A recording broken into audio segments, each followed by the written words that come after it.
اب رمضان کی آمد ہے، 7 باتیں بتائیں حضرت محمد صلی اللہ علیہ وسلم نے صحابہ کو رمضان سے متعلق 7 باتیں بتائیں۔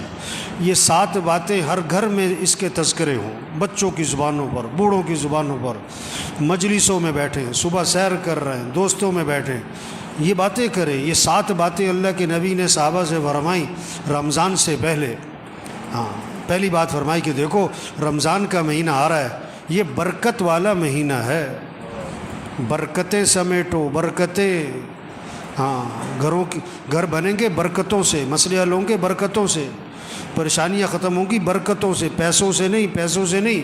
یہ پیسے کمانے کا مہینہ نہیں ہے، پیسے جمع کرنے کا مہینہ نہیں ہے، یہ برکتیں سمیٹنے کا ہے۔ برکت سے مسئلے حل ہوتے ہیں۔ بکری 1-2 بچے دیتی ہے، کتیا 8-10 بچے دیتی ہے۔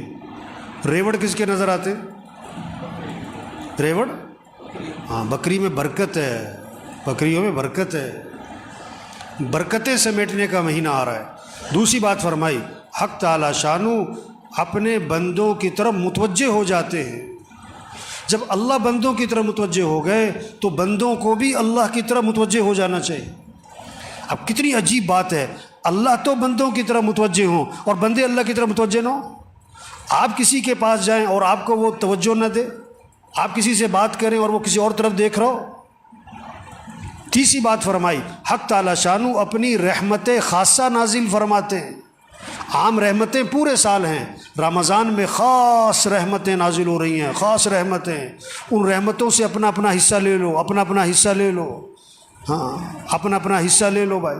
نہر میں پانی ہوتا ہے، ہر آدمی اپنے برتن کے حساب سے پانی بھر لیتا ہے۔ جس کا چھوٹا برتن ہوتا ہے پانی بھی تھوڑا ملتا ہے، جس کا برتن کا ڈھکن بند ہوتا ہے اسے قطرہ بھی نہیں ملتا ہے۔ تو رحمتیں ہیں اللہ کی خاص رمضان میں، اپنا حصہ لو اس سے۔ چوتھی بات فرمائی، حق تعالی شانو بندوں کی خطاؤں کو معاف فرماتے ہیں۔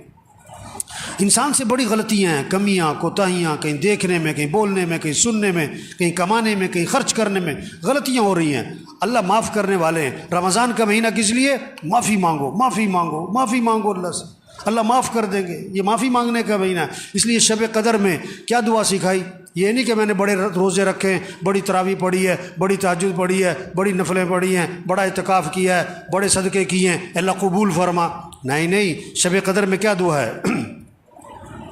اللہم انک عفو تحب العفو فاعف عنی، اللہ تو معاف کرنے والا ہے، معافی کو پسند فرماتا ہے، مجھے معاف کر دے۔ بس معافی مانگو بھائی، اللہ کو بندے کا معافی مانگنا بہت پسند ہے۔ پانچویں بات فرمائی، حق تعالی شانو بندوں کی دعاؤں کو قبول فرماتے ہیں۔ یہ مہینہ کس کا ہے؟ مانگنے کا۔ ہم سب محتاج ہیں، سب کی ضرورتیں، سب کی پریشانیاں، سب کے حالات ہیں، گھریلو مسئلے، کاروباری مسئلے، ملک کے مسئلے، عوام کے مسئلے، حکمرانوں کے مسئلے، مسائل، مسلمانوں کے کتنے حالات پوری دنیا میں۔ اب ان سارے مسئلوں کو حل کرنے والا کون ہے؟ اللہ ہے۔ خوشیاں دینے والا اللہ ہے، پریشانیوں سے بچانے والا اللہ ہے، آئی مصیبتوں کو سے نکالنے والا اللہ ہے۔ تو کس سے مانگو؟ سحری کا وقت کس لیے ہے؟ مانگو اللہ سے، مانگو اللہ سے۔ افطاری کا وقت کس لیے ہے؟ مانگو اللہ سے۔ یہ افطار پارٹیاں نہیں ہونی چاہیے، یہ سب 2 نمبری ہے، کوئی افطار پارٹیاں نہیں بھائی۔ افطاری کرواؤ کن کو؟ جنہیں کوئی نہیں کھلاتا، اور عزت سے کھلاؤ، لائن میں لگوا کے نہیں، سڑکوں پہ جمع کر کے نہیں، عزت سے کھلاؤ لوگوں کو۔ جنہیں کوئی نہیں کھلاتا، جن کے گھر میں کھانے کو نہیں ہے، عزت سے گھروں میں راشن پہنچاؤ، اور اپنی سعادت سمجھ کے پہنچاؤ، اور ان کا احسان سمجھو کہ آپ سے لے لیا، اپنا احسان سمجھ کے نہیں، یہ کہہ کر نہیں اگے تو نامی ہوئے، نہیں، عزت سے دو لوگوں کو۔ یہ افطار پارٹیوں کا مہینہ نہیں ہے، یہ تو عدلے کے بدلے ہو رہے ہوتے ہیں۔ اس نے افطاری کی، میں بھی افطاری کراؤں، اس نے یہ بنایا تھا میں بھی بناؤں، نہیں۔ افطاری کا وقت کس لیے؟ مانگو اللہ سے، ہر گھر میں فضا بنے۔ مستورات کو سمجھاؤ کہ بھی افطاری جو ہے نا عصر سے پہلے کر لو جو کرنا ہے، عصر کے بعد قرآن پڑھو، ذکر کرو، افطاری سے 15-20 منٹ پہلے سب دسترخوان بیٹھ کے دعا مانگو، اللہ سے مانگو، اللہ خوش ہوتے ہیں۔ عرش اٹھانے والے فرشتوں سے اللہ فرماتے ہیں جب رمضان کا مہینہ شروع ہوتا ہے کہ اپنی عبادت چھوڑ دو، اب تمہارا ایک ہی کام ہے کہ روزے داروں کی دعاؤں پر آمین کہتے رہو۔ یہ مانگنے کا مہینہ آ رہا ہے، مانگو اللہ سے، مانگو اللہ سے۔ ایک اللہ کی ذات ہے جس سے مانگو تو خوش ہوتا ہے، نہ مانگو تو ناراض ہوتا ہے۔ خزانے بھرے پڑے ہیں، وہ سخی ہے، وہ کریم ہے، وہ جواد ہے۔ چھٹی بات فرمائی، حق تعالی شانہ فرشتوں کے سامنے فخر فرماتے ہیں، دیکھو میرے بندے دن میں روزہ رکھتے ہیں، رات کو میرے سامنے قیام کرتے ہیں، رکوع کرتے ہیں، سجدے کرتے ہیں، میرے سامنے ہاتھ پھیلاتے ہیں۔ گرمی ہے روزہ رکھا ہوا ہے، اور دن لمبا ہے روزہ رکھا ہوا ہے، بھوک لگی ہوئی ہے روزہ رکھا ہوا ہے، کھانا سامنے پانی سامنے نہیں پیتا ہے، کوئی دیکھ نہیں رہا، میرا ڈر ہے۔ اللہ بندو فرشتوں کے سامنے فخر فرماتے ہیں، دیکھو میرے بندے روزے رکھ رہے ہیں، میرے سامنے رات کو قیام کرتے ہیں۔ ساتویں بات فرمائی، حق تعالی شانہ تمہارے تنافس کو دیکھتے ہیں رمضان میں، نیکیوں میں ایک دوسرے سے آگے بڑھنا۔ یہ کہتے ہیں نا سیزن آ رہا ہے، تو دینداروں کا، ایمان والوں کا رمضان کیا آ رہا ہے؟ یہ نیکیوں کا سیزن، قرآن کا سیزن۔ یہ رمضان اور قرآن اس کی خاص مناسبت ہے۔ جبریل علیہ السلام رمضان شریف میں آتے تھے حضور صلی اللہ علیہ وسلم کے پاس، اور قرآن کا دور فرماتے تھے۔ ہمارے گھروں میں فضا بنے، بچے بچیاں مقابلہ ہو، اتنے سپارے پڑھے میں اتنے پڑھوں، اتنے نفل پڑھے میں اتنے پڑھوں، اس نے اتنی تسبیح کری میں اتنی تسبیح کروں۔ یہ رمضان تنافس، نیکیوں میں ایک دوسرے سے آگے بڑھو۔ یہ پیسے کمانے کا نہیں، یہ بازاروں کا نہیں، یہ موبائل کا نہیں۔ یہ رمضان کے مہینے میں موبائل بند کرو، موبائل بند کریں، ٹی وی بند کریں۔ یہ ٹی وی کا نہیں ہے، موبائل کا نہیں ہے، سیر سپاٹوں کا نہیں ہے، کھیل تماشوں کا نہیں ہے، فنکشنوں کا، تقریبات کا نہیں ہے، افطار پارٹیوں کا نہیں ہے۔ یہ اعمال کا مہینہ۔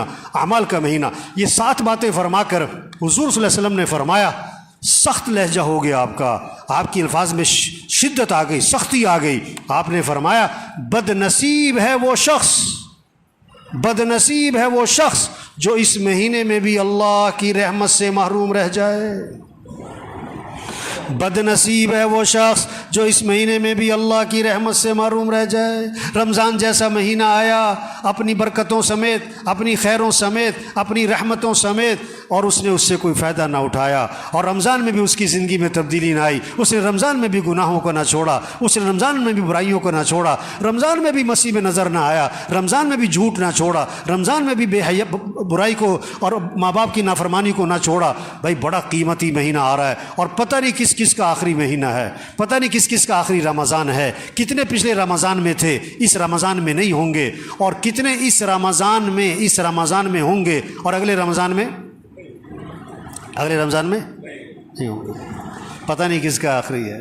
رمضان اگلے سال بھی آئے گا، ہم ہوں گے کہ نہیں یہ کوئی پتہ نہیں ہے۔ تو سب نیت کرو بھئی اس رمضان کو قیمتی بنانا ہے، انشاءاللہ اس رمضان کو قیمتی بنانا ہے۔ ایک کام کر لے رمضان قیمتی بنانے کے لیے، نظام الاوقات بنا لے، گھر میں سب کا نظام الاوقات بنائیں، بچے بچیاں، ابا دادا پوت، سب نظام الاوقات بنائیں۔ یہ سونے کا وقت، یہ اٹھنے کا وقت، یہ نماز کا وقت، یہ قرآن کا وقت، یہ ذکر کا وقت، یہ دعا کا وقت، یہ تعلیم کا وقت، اور یہ دکان مرد ہیں، یہ دکان کا دفتر کاروبار کم سے کم مستورات گھر میں ٹائم بنائیں۔ یہ افطاری تیار کرنے کا وقت ہے، یہ سحری تیار کرنے کا وقت ہے، اتنے بجے اٹھنا ہے، اتنے بجے سونا ہے، اب یہ قرآن پڑھنا ہے، اتنے سپارے پڑھنے ہیں، اتنا ذکر کرنا ہے، اتنی دیر دعا مانگنی ہے۔ نظام الاوقات بنا لیں، پھر وقت قیمتی بن جائے گا۔ اللہ سب کو اس کی توفیق عطا فرمائے۔ نیت کریں، دعا مانگیں، کوشش کریں، اللہ ہمیں توفیق عطا فرمائے۔